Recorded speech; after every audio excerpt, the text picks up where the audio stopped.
केरल की राजधानी तिरुवनंतपुरम में मौजूद बेजारामुंड पुलिस स्टेशन शाम के ठीक 6:15 बज रहे थे। काफी शांत रहने वाले इस इलाके में एक नौजवान व्यक्ति पुलिस स्टेशन पहुंचता है। थाने में मौजूद पुलिस वालों को वह व्यक्ति सबसे पहले अपना नाम बताता है। अब पान जिसकी उम्र 23 साल है। इसके बाद वो कहता है कि मैं आज कुल 6 कत्ल करके आया हूँ। यह 6 कत्ल उसने सुबह 10 बजे से शाम 6 बजे के बीच में 3 अलग अलग इलाकों में 3 घरों में किए हैं। इससे पहले कि पुलिस वाले इसकी बातों पर पूरी तरह यकीन कर पाते, तभी वो कहता है कि थाने के करीब ही उसका घर है। वहाँ इस वक्त 3 लाश पड़ी हैं। थाने आने से पहले उसने घर के एलपीजी सिलेंडर का गैस ऑन कर दिया था ताकि तीनों लाशों के साथ घर धमाके में उड़ जाए। इतना सुनते ही बेजारामुंड थाने की पुलिस फौरन अपनी एक टीम अप्पान के बताए पते पर भेजती है। कुल 4 पुलिस वाले अप्पान के घर पहुंचते हैं। घर के दरवाजे का ताला बाहर से बंद था। इसके बाद पुलिस वाले घर के ताले को तोड़कर सबसे पहले किचन में पहुंचते हैं। पूरे घर में सचमुच गैस की बदबू थी। पुलिस वाले सबसे पहले गैस सिलेंडर को बंद करते हैं। इसके बाद पुलिस घर के हॉल में पहुंचती है। हॉल में 13 साल के एक बच्चे की खून से लथपथ लाश पड़ी थी। यह अप्पान का छोटा भाई था।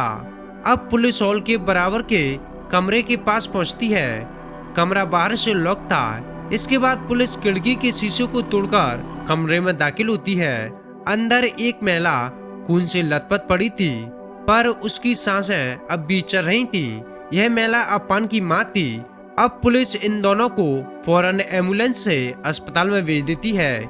इसके बाद पुलिस की टीम घर से लौट ही रही थी कि तभी अप्पान की एक बात अचानक उन्हें याद आ गई।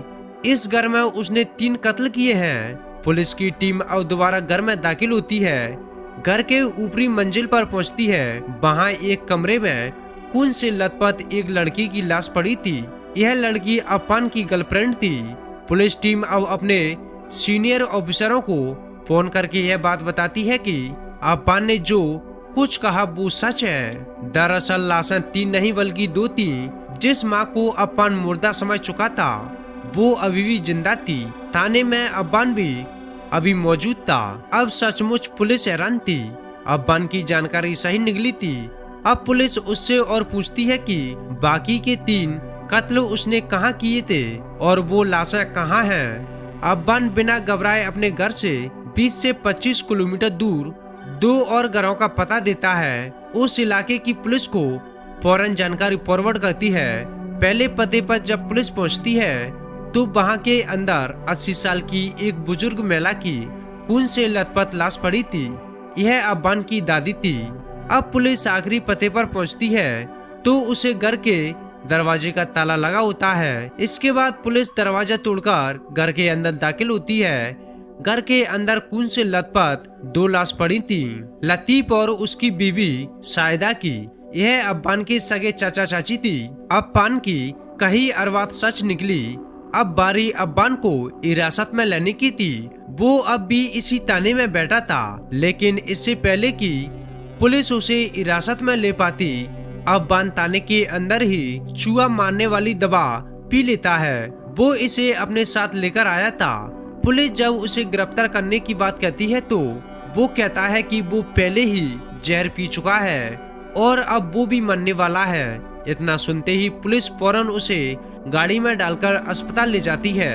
अप्पान की हालत अब भी गंभीर है। इधर पुलिस उसको अस्पताल में दाखिल करती है और अब उधर उसके दिए गए बयानों के आधार पर 6 नहीं बल्कि 5 कत्ल की कड़ियों को जुड़ना शुरू कर देती है। दरअसल में अप्पान को यह पता नहीं था कि उसकी अम्मी जिंदा बच गई, इसलिए उसने थाने में 6 कत्ल करने की बात कही थी। अब पुलिस ने कड़ियों को जोड़ना शुरू किया तो कहानी कुछ यूं सामने आई। 14 फरवरी यानी सोमवार की सुबह ठीक 10 बजे अप्पान अपनी बाइक पर घर से निकलता है। वो घर से 25 किलोमीटर दूर रहने वाली अपनी दादी सलमा के घर पहुंचता है। दादी घर पर अकेली थी। वो एक हथौड़ी लेकर गया था। 80 साल की दादी कुछ समय पाती। इससे पहले ही उसने दादी के सिर पर हथौड़े से वार कर दिया। जब उसे यकीन हो गया कि दादी मर चुकी है, तब वो हथौड़ी को साफ करके घर से निकलता है और फिर से मोटरसाइकिल स्टार्ट कर देता है। अब उसकी अगली मंजिल उसके सगे चाचा लतीफ का घर था। लतीफ उसकी दादी के घर से करीब 5 किलोमीटर दूर अपनी बीवी सईदा के साथ रहते थे। चाचा के घर पहुंचते ही उसने फिर से हथौड़ी निकाली। इसके बाद उसी हथौड़ी से पहले चाचा लतीफ और फिर अपनी चाची सजिता के सिर पर अनगिनत वार कर दिए, उन्हें भी मार डाला।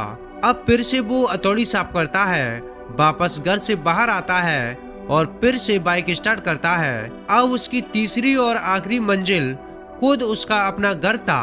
अपने घर से दादी और फिर चाचा के घर जाने आने में अब्बान लगभग 50 किलोमीटर की दूरी तय कर चुका था। जब वो घर पहुंचा तब शाम के करीब 4 बजने वाले थे। घर आने के बाद अपनी बाइक पार्क करता है, फिर अपने छोटे भाई एहसान के पास जाता है। 13 साल के एहसान से थोड़ी देर तक बातें करता है, जो उसको अपने बाप की तरह प्यार करता था। वो एहसान को बाइक पर बिठाकर घर के करीब एक रेस्टोरेंट में ले जाता है।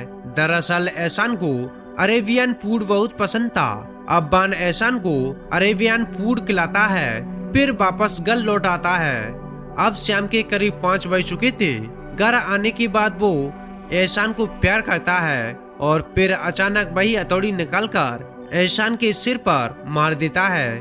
तब एहसान घर के हॉल में था। इसके बाद अप्पान वही हथौड़ी लेकर अप्पान पहली मंजिल पर सो रही अपनी अम्मी शहीदा के कमरे में जाता है। इससे पहले कि उसकी अम्मी जाग पाती, उसी हथौड़े से वो उसके सिर पर भी जोर से वार कर देता है। जब उसे यकीन हो गया कि शहीदा की मौत हो चुकी है, तब वो फिर से नीचे आता है और 23 साल के अब्बान की एक गर्लफ्रेंड थी फरसाना, वो उसके पड़ोस में ही रहती थी।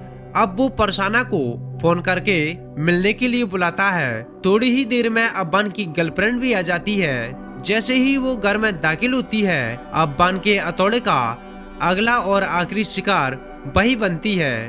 अब अब्बान का काम पूरा हो चुका था। घर में 3 लाश पड़ी थी। इसके बाद वो किचन में जाता है, गैस का सिलेंडर चालू कर देता है, फिर घर से बाहर निकलता है, दरवाजा बाहर से लॉक करता है। एक बार फिर से अपनी बाइक स्टार्ट करता है, लेकिन इस बार उसके पास हथौड़ा नहीं था। अब बाइक का रुख सीधे बेजारामुंड पुलिस स्टेशन की ओर मुड़ देता है।